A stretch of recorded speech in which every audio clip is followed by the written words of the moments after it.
On Friday morning, Washington, D.C.'s Public Works Department, at the direction of Mayor Muriel Bowser, painted Black Lives Matter in 35-foot-tall yellow letters on 16th Street between K and H Streets.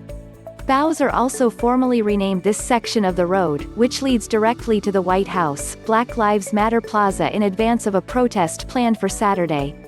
Bowser's actions on 16th Street send a photogenic message and figurative middle finger to the current resident of the White House, but as a statement without political action, it's only surface level. Right now, the most powerful way for elected officials to say Black Lives Matter is by defunding law enforcement, a stance Bowser has not taken.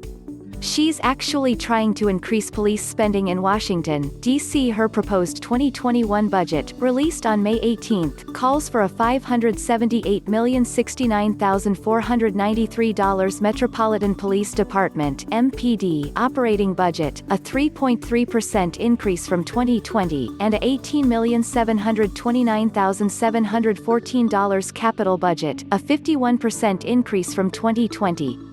Meanwhile, her 2020 budget called for expanding the MPD to 4,000 officers by 2021.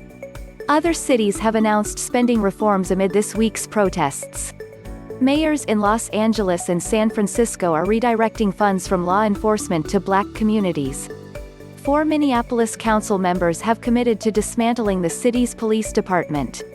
There's a growing movement among D.C. residents and activists to defund law enforcement and direct money to social services instead.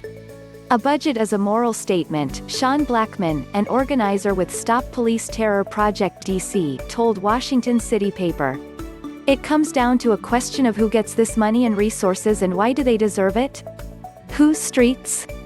Our streets has been a common refrain at demonstrations across the country this week, as protesters demand an end to the police brutality and white supremacy that led to the recent killings of George Floyd, Breonna Taylor, Ahmaud Arbery, and countless other Black people in the United States who are not safe on any street or in their homes. The symbolism of 35-foot-tall letters painted by D.C. city employees on city streets is a reminder of this ongoing fight.